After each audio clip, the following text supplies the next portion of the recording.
Hello everybody, this is Rudra Pradhan here. Welcome to Engineering Econometrics, and today we will start our fourth lecture, and that too Introduction to Engineering Econometrics. Let us have an overview. So, the coverage of this lecture will be like this. We will start with data analysis process flows, then some of the examples where we can apply the engineering econometrics. Then what I have already pointed out earlier, that the entire package, the entire subject more or less actually acquainted with the regression modeling. So, we will give you some kind of a structural framework about the regression modeling in this lecture. So, starting with the basics about the regression modeling, steps of regression modeling, then the kind of requirements, then some statistical inference, hypothesis testing, test statistics, confidence intervals. So, these are all some kind of requirements in the process of engineering econometrics.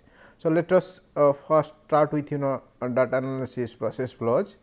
So, we have we have a subject called as data analytics.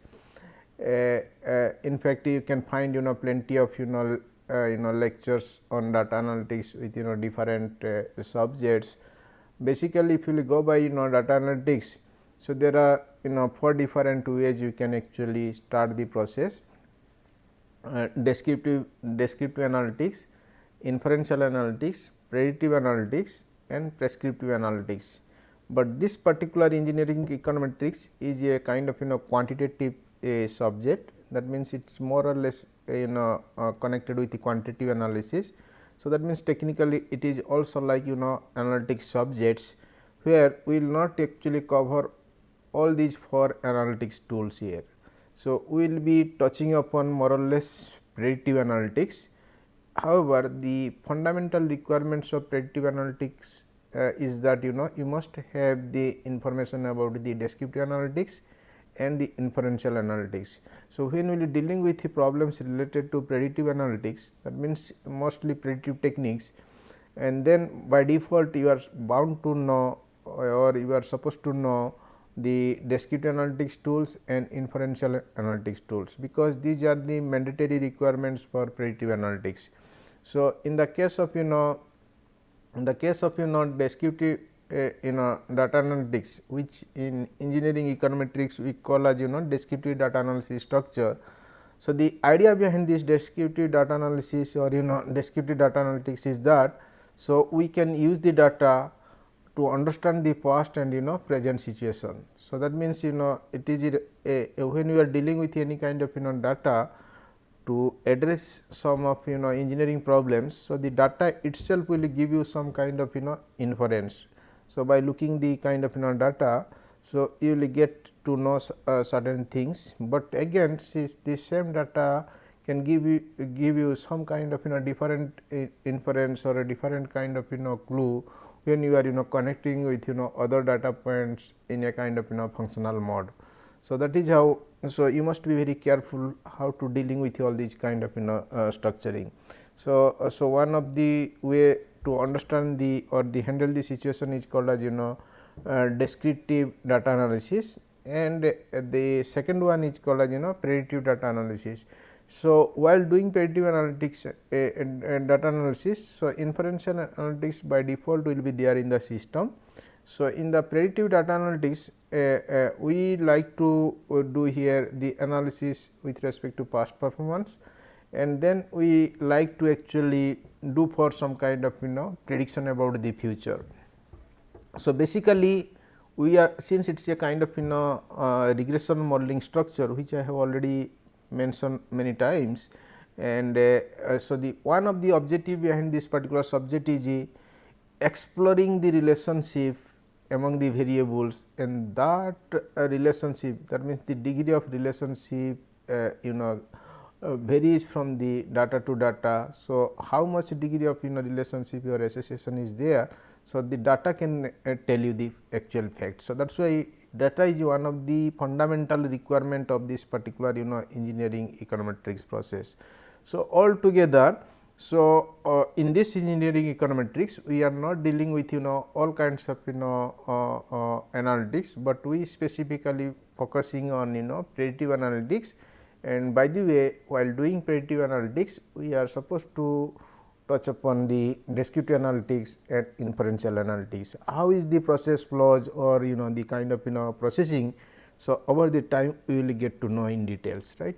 So, and the end part of predictive analytics or predictive data analysis is nothing but go for forecasting. So, forecasting means actually read the past pattern and the present pattern, and then we look for the future trend. So, indicating future trend with the current situation or past situation is nothing but the signal of forecasting. We have a separate lecture about the forecasting. So, we will discuss in details what is the kind of structure, the kind of requirement while doing the forecasting, and that too the part of the predictive data analysis structure. So, now with the data analysis process flows. So, what we can do that in the first lecture itself we have actually clearly highlighted that we will be dealing with number of engineering problems, and all these engineering problems may not be a particular engineering field like civil engineering or mechanical engineering. Since many people are coming into this particular subject. So, we may have means we are assuming that everybody has a different kind of expertise or a different kind of knowledge base, but whatever possible we try to pick up different problems under different situation, then like to address this address the kind of issues. So, ultimately it is a quantitative techniques kind of structure. So, knowing the technique, so you have to pick up the area where you can actually apply. So, now some of the cited examples I am just highlighting here. So, for example, in the this is a case 1. So, where so the issue is actually average cornfield depends upon total yearly rainfall index, temperature growing degree days, sum of bases and the organic carbon. So, that means it is a agricultural engineering problem. Here the idea is to predict the yield of the corn, and that depends upon many variables, and this is the corn yield is nothing but called as dependent variable. When will be applying regression modeling, that to econometric modeling. So, this is the dependent variable structure, and then we have rainfall index, then temperature, then this sum of bases and the organic carbon. So, these are all called as independent variables. So, then regression modeling is some kind of functional relationship between dependent variable and independent variable, and ultimately next objective is to find out which variable is having high impact and which variable is having low impact and which variable is having no impact at all.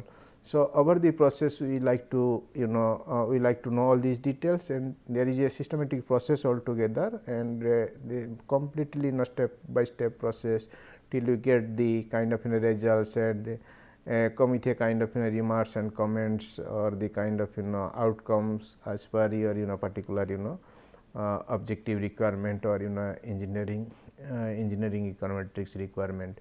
So, likewise you can apply different engineering areas So, that means technically just you have to pick up a engineering problem where the problem can be highlighted with the help of pool of variables, where some variables will be identified as a dependent variable and some variable identified as a independent variable. So, that means there must be theoretical understanding, theoretical connections, everything will be there in the kind of structure. Then econometrics will be help you to verify the particular structure or strengthen that particular structure with a kind of quantitative way. So, that is how the kind of process.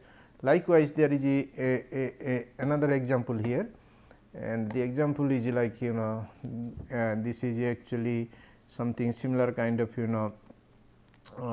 engineering problem, and here we like to again predict the dependent variables subject to independent variables, and delta and x in productions that is another kind of issues. Similarly, there is another engineering problem which can again address through regression modeling. So, I am just skipping all these problems. So, ultimately we like to see how is this process of modeling. So, the idea about this lecture is actually to give you snapshot or structural framework about the regression modeling, because it is one of the most important component for the engineering econometrics. So, now in this particular lecture, so we like to just know what is all about the regression modeling, and we like to touch upon types of regression modeling, that is with respect to variables involvement. So, starting with one minimum requirement is 2 variable and 3 variables for variables and so on. So, depending upon more number of variables, the model complexity will start increasing, and then we like to know the types of regression modeling with respect to functionality, and again we can go for type of regression modeling with respect to data structure. For instance, using cross sectional data, then regression modeling can be called as cross sectional regression modeling. Using time series data can be called as a time series regression modeling. Similarly, using panel data can be called as a panel data modeling. Then finally, usefulness of regression modeling. So, these are the basic things we are supposed to address here, and then we start with what is all about actually regression. So, you will find plenty of definitions. You go to any statistics books or econometrics books, you will find plenty of definitions. So, in sum, regression modeling become one of the most widely used statistical tools for analyzing multifactor data, and mostly it provides a conceptually simple method for investigating functional relationship among variables. And so, that means while dealing with the functional relationship, so you must have a dependent variable and you must have a independent variable, and there should be a systematical connection between dependent variable and independent variable. The idea is how independent variable can influence the dependent variable, in what extent and in what degree. That is the core objective behind this particular regression modeling. And then we apply standard approach to the regression modeling. It is the connection of regression modeling is to take data, fit a model and evaluate the fitting using various test statistics like t statistic, f statistics, and the regression outputs like R square, that is the coefficient of determination, etc. We will go in details about all these requirements, but in the meantime this is what the process. If I like to summarize what is all about regression modeling, it is the game of dependent variable and independent variables, and the game will be the establishment of functional relationship. What kind of functional relationship will be very effective for a engineering problem, and while doing the functional relationship, the aim is to predict or to know what extent the independent variable influencing the dependent variable. And in total, since it is the cluster of dependent variable with one or many independent variables or something like that, then you may have a individual impact on the dependent variable, may be again overall impact to the dependent variable. So, that is how so you can find out the partial impact and you can find out the total impact from the independent variable to dependent variable.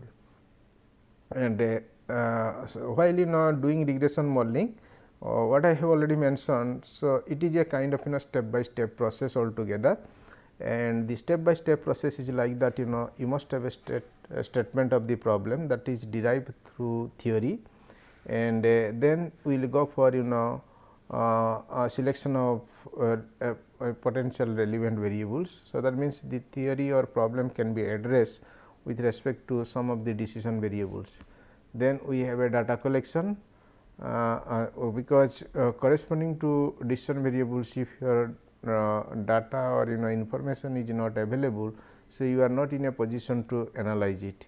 That is why, so you must have a structure to analyze the data, or collect the data, and then you go for model specification on the basis of data. Then what we have already mentioned in the previous lecture, that you somehow go for data visualization, because data visualization give you some kind of accuracy about the model specification, whether you like to use a linear model or whether you like to use a nonlinear model. Again, in the case of nonlinearity, you will find different functional forms are there, because regression modeling outcome exclusively depends upon the accurate fit of the data and accurately fit of the functional form.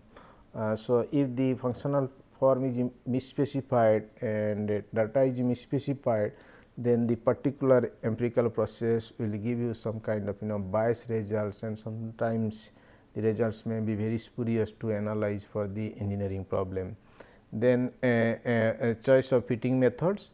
So, there are couple of methods are there to while doing the estimation process, like very standard ones are ordinary least square method, generalized least square method, weighted least square method, generalized methods of moments. So many methods are there to fit the data for the kind of requirement. Then that is what actually called as a model fitting.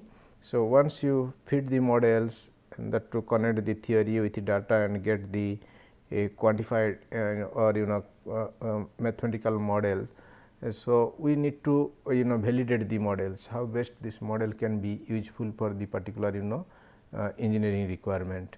And this is again not the very easy task, and it is a one step process, because the model validation depends upon couple of tests. So, if the test it means all these tests are not actually okay, then by default you have to actually reinvestigate the process or re-estimate the process till you get the kind of better results as per the particular requirement. So, that means again, so I think model validation is a very crucial step of this regression modeling, where you may proceed or you may go back again, because this is the turning point where it will give you a simple message, this model is not okay. So, you have to go back again, starting with again maybe the problem with the data, maybe problem with the model fix functional form or something like that, and maybe the choice of particular technique like OLS or GLS, something like that. Then that means technically, if the model validation is not okay, you have to start with again scratch level. If the model validation is okay, then you have to proceed further, right. So, in the assume that model is okay, estimated model is technically okay to analyze the engineering problem, then we can go for some kind of a robustness check. So, that means we will find some kind of various other alternatives. For instance, a particular variables can be expressed differently. For instance, let us say in a international trading, so there is a concept called as trade. So, we like to study the impact of trade on country's output or country's income. So, in that case the trade can be used like total trade. Then there is a concept called as a trade openness. Then it can be used as export import ratio, or it can be used like simple exports, or it can be used as difference between export and imports, that is called as balance of trade. So, that means these are all called as various robustness check in the process of empirical estimation process. So, that means your model may be anything. So, we have no issue about the validation. So, just replacing the variables with different variables, because all these variables will specify the impact of trade.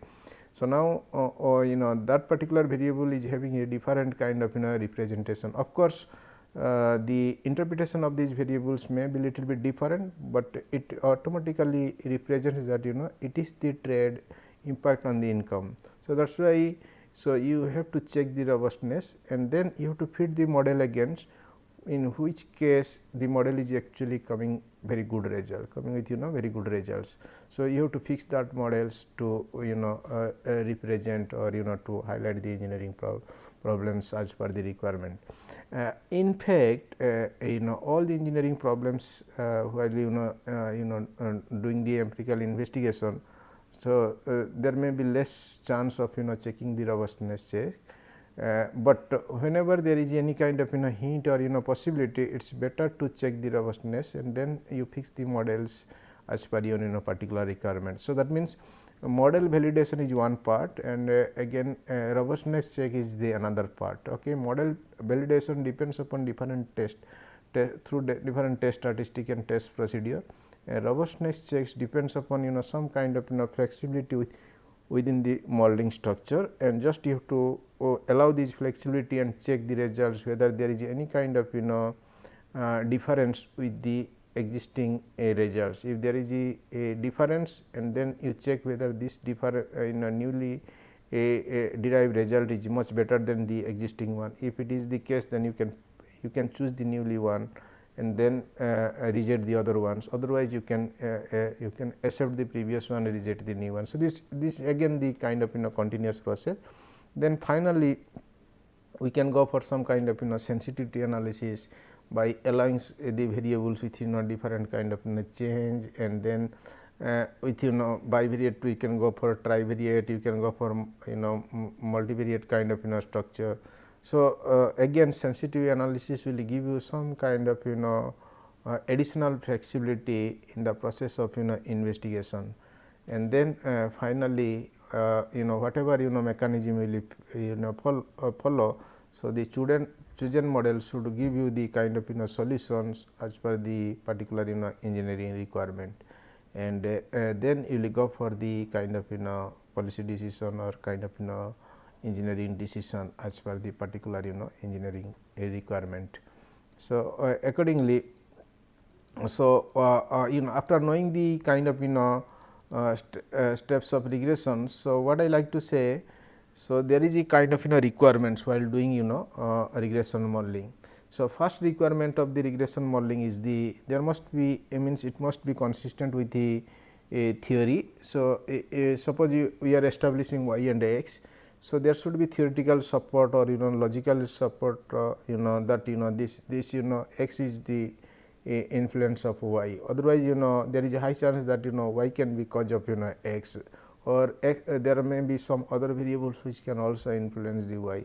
So, at a particular point of time your theory will justify that yes, this particular structure is very useful or very relevant for the empirical investigation process.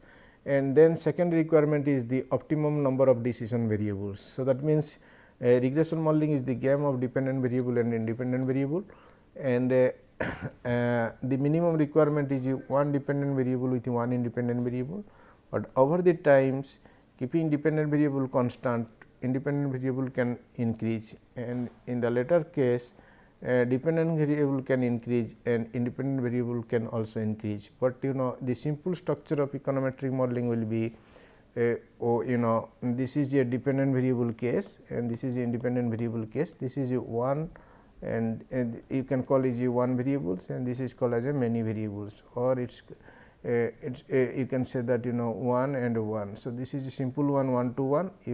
If not, then this is one to many is the more complex kind of things, and another case is nothing but called as many. So, this is called as bivariate structure, this is called as a multiple structure, and this is called as a multivariate structure. And so, what is happening actually, in the one to one case, so there is no question of optimality, but in the case of one to many or many to many, so we need actually optimal numbers. So, how much optimal numbers with respect to independent variables where dealing with one many, that means one dependent variable with multiple independent variables. The multiple independent variables may be 2 in number, maybe 3 in number, maybe 30 in numbers.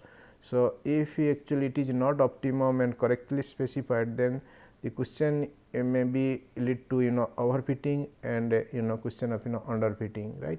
So, that means, if the more number of variables requirement and you introduce less number of variables, then it will go for underfitting structure. And if your requirement is 3 variables and unnecessarily you are using 30 variables, then it is a question of overfitting models. But we need a structure which we call as optimal structure, where the models are exactly fitting. So, that means, there is a optimum number of variables which can address this engineering problem more effectively, and that is also case in the that is the case in the case of third models, that is called as many, where multiple independent variable and multiple independent variable, and then you have some kind of basic requirements, and that is what called as classification of dependent variable and independent variable. And ultimately, while doing the kind of structuring, restructuring the kind of empirical testings, so one of the further basic requirement is the sample size. So, when we add one after another variable into the system, then your sample size should be start increasing corresponding to increase of variables. Otherwise, what is happening? So, if your sample size is not large enough depending upon the number of variables, then the model validation will be largely affected. For instance, every time your sample size should be substantially high than the number of variables, but if the case is the other way around, then regression modeling will completely fail. So, this is one of the very fundamental requirement and understanding while you go for any kind of engineering econometrics. Then the concept called as data structuring, and in the data structuring sometimes you need data transformation, sometimes you need actually some kind of integrations or some kind of structuring with respect to cross sectional, time series and panel. So, whatever ways you can do the structuring. So, ultimately that data structure will help you to estimate the model, and the estimated model will give you the better results as per the particular requirement. Then the data visualization, which you have already discussed, because it will give you the indication about the appropriate functional form, which is very much required for the regression modeling. Otherwise, it will give you again biased results as per the particular investigation process is concerned. Then choice of techniques, in fact, we have a couple of techniques through which you can address the problem. So, some of the techniques you have to have, so like there is a parametric techniques, non-parametric techniques. Okay, so we have to be careful about this, but ultimately for engineering econometrics most of the instances will use parametric technique. So, here the choice of techniques may be depends upon what kind of approach you have to apply, like what we have already discussed, like OLS technique or GLS technique or WS techniques, something like that.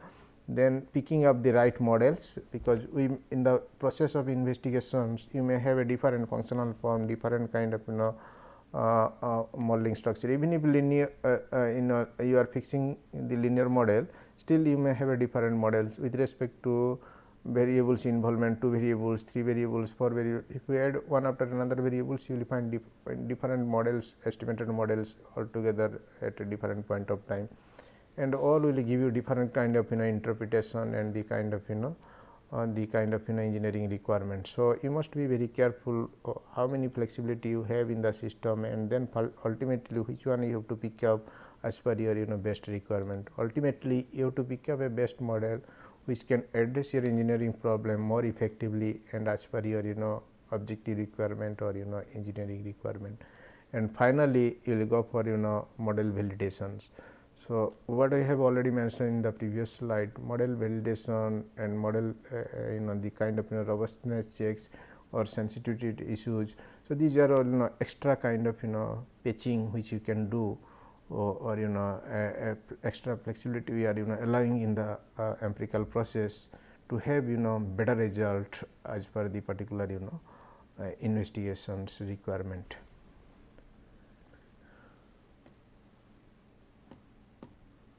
Okay. So, so far as the choice of statistical tests are concerned, so most of the times we are using parametric structure, but in that case there is a standard requirements, data must be symmetrical in nature. So, where there are many ways you can check the symmetrical feature of the data. One of the simple instances is find out the descriptive statistics, and if you find the mean, median, mode are coincide, then you can actually say that it's a kind of symmetrical structures. We have a descriptive econometrics, we will discuss in details about this issue. And then measurement of data on a interval scale. So, we have a ratio scale, we have a categorical structure, but interval structure is one of the best way while analyzing the kind of problems, engineering problems, by the help of any kind of engineering econometrics. And we need every time large sample size. Ultimately, large sample size is a kind of debatable word. What is the sample size? That is a matter depending upon the variables involvement. But every time you try to have large sample size. Of course, in the case of time series modeling, that may not be very issue, because time series data usually is having very big data, but we try to find out optimal data structure through which your model will be better fit and as per the particular objective requirement. Then we most of the instances follow the random sampling mechanisms, because sampling is a very big component and different levels of samplings are there and different types of samplings are there, but in the process of empirical investigations, random sampling approach is much better approach, and most of the instances we frequently use random sampling approach while addressing the engineering problems in a kind of quantitative structures, right. So, in the later stage I will give you the details about the sampling, but in any case, so random sampling approach is the most effective approach, and many instances in 99% cases of this engineering econometrics we use random sampling approach. And then we will go for statistical inference and hypothesis testings. And in the case of regression modeling, so although we have already highlighted the various steps, but so far as the technical part is concerned, the process will start with the formulation of null hypothesis and alternative hypothesis. Then it will start with picking up the choice of test statistics. Ultimately, when you are setting null and alternative hypothesis, our target is to reject the null hypothesis, and for that you have to find out a test statistics having the data, and must have estimated test statistics. Then what will you do? Fix the level of significance and then obtain the critical value, and then you go for statistical decision. So, that means the estimated test statistic and the critical value, and then the decision will be if the estimated value will be overtake the critical value at a particular probability level of significance, then you may be in a position to reject the true null hypothesis, which is our actually requirement, or that the requirement of regression modeling. And the statistical decision in fact is the crucial, and where it will give you the clue that whether you reject the hypothesis or accept the hypothesis. Then on the basis of that you can actually conclude and come with a kind of remarks and comments to address this particular engineering problem. And over the times we will discuss in details how we will go by step process, because most of the problems will be analyzed in this angle only. So, these steps are frequently used in the subsequent stages. So, there should not be any issues, and you should not have any kind of misunderstanding about the steps and the kind of requirements while addressing a particular business problem as per the particular requirement. And so far as test statistics are concerned, so frequently used test statistic in the econometric world is a T statistic, F statistic, Z statistics and chi-square, but so far as engineering econometrics is concerned, so we frequently use T and F statistics, and for regression modeling specifically we use T statistic to validate the variables, but independent variables impact on dependent variable, and we use F statistic to examine the overall fitness of the model, regression model, and the kind of degree of associations. So, that means in engineering econometrics, the most frequently used test statistics in the empirical processing is the T and F statistics. Of course, some of the instances we use actually chi-square test and Z test depending upon the particular requirement, but knowing or using T statistic and F statistics somehow mandatory requirement of the regression modeling to address the engineering problem and the kind of particular requirement. And so, in the process of investigations, so we are actually setting the null hypothesis and alternative hypothesis. So, the idea is rejecting the true null hypothesis or accepting the false null hypothesis. So, the structure of testing is like that a question of type 1 error and type 2 error. So, rejecting true null hypothesis is the question of type 1 error, and accepting the false null hypothesis is a question of type 2 error. In the type 1 error represented by alpha indication, that is the probability level of significance, and type 2 error is the indication of beta. So, ultimately, so this is actually 100%, and you start with the type 1 errors or type 2 error. Ultimately, it is a testing procedures to check whether to accept the null hypothesis or to reject the null hypothesis, and these are all standards for any statistics or any kind of econometrics, but you have to know. So, the procedure is setting the null and alternative hypothesis, then you try to check the percentage of type 1 errors. That means, what should be the percentage while checking rejecting the true null hypothesis or accepting to the false null hypothesis. And the structure is like this, and so the if we fail to reject the null hypothesis in the true null hypothesis case, this is called as correct decision. Otherwise it will if you reject the true null hypothesis, then this is called as type 1 error, that is called as probability level of significance, and most of the instances we follow this way, because this is a much simpler kind of representation. And fail to reject the false null hypothesis is called as type 2 errors, and if you reject the false null hypothesis, then it is called as correct decision. So, that means we follow the particular diagonal lines. So, alpha levels or beta levels. So, this is how the decision making process is all about in the econometrics or statistics. So, likewise we have to follow the procedure and coming with a kind of decision.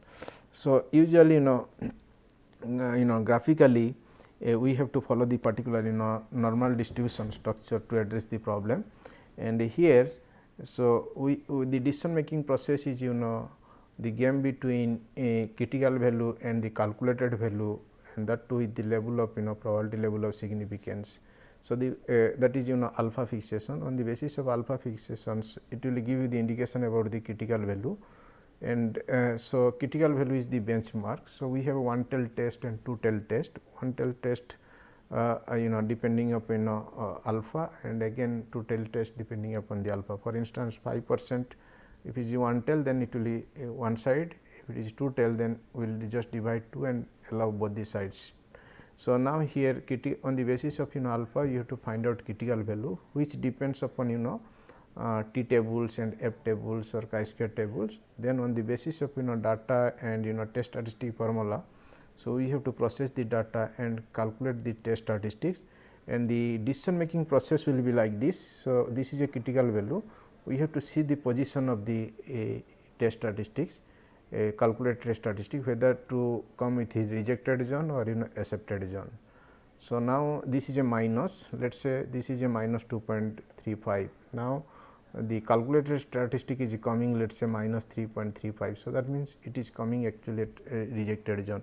So, that means here we have to reject the true null hypothesis. If it is less than that, that means instead of minus 3.35, if it is minus 1.35, then we have to accept the null hypothesis. So, in that case you are not in a position to reject the true null hypothesis. So, this is the standard format, and ultimately when you will work for a research problem with a big data or something more complex problem, software will help you to get the results, and you need not require to show the diagrams. automatically you like to know what is the probability levels where the particular hypothesis will be rejected or not rejected, right. So, one way is to fix the probability and check whether you can reject the two null hypothesis, or else you have to change the probability levels, and every levels you have to check whether you are in a position to reject the two null hypothesis. Technically we like to fix always 3 levels of alpha, 1%, 5% and 10%. Alpha 1% one tail, it can be also two tail. Similarly, alpha 5% one tail or two tail, and alpha 10% one tail and two tails. So, that means technically you have actually 6 possibilities. So, you have 6 different levels of critical values. Then you check with test statistic with the critical values at what point you have to reject the true null hypothesis. So, here the idea is that every time your target or approach should how to reject the true null hypothesis, then you can actually validate your hypothesis and the kind of objective which you like to investigate. So, your approach is not just to work out something. So, your approach should be in such a way that you somehow you have to in a position to reject the true null hypothesis. That is how in the first instance, if it is not coming, so you can increase the sample size, you can change the functional form,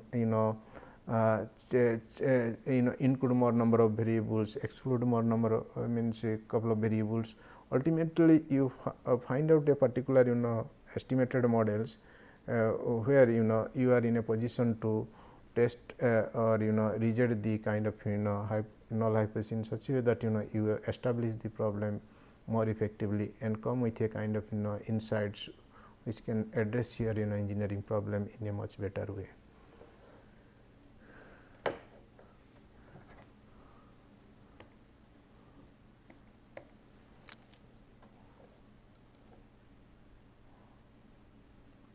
So, ultimately, so then why we need actually econometrics, which we have already discussed, and this is actually the need of econometrics is empirically testing or verifying the existing theory, and with the intention that is there is a new insights to the existing theory, because over the times there are lots of dynamics happenings.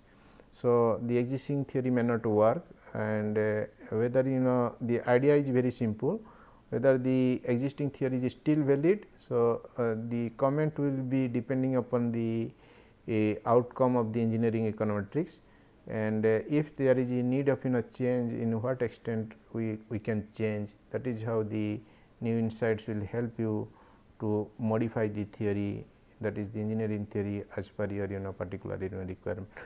It is a completely experimental process where your idea is just to see whether we can get some kind of new insights to the particular engineering problem.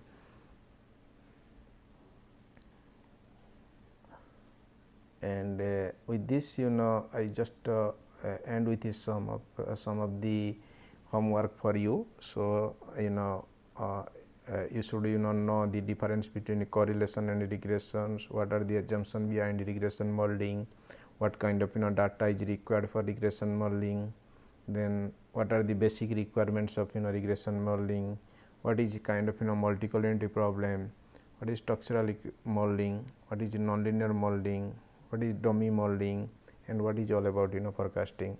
So, there are a couple of homeworks you can do, but for this particular lectures, these are the items which you can actually just explore and get to know and acquainted as per the particular requirement. With this we will stop here. Thank you very much. Have a nice day.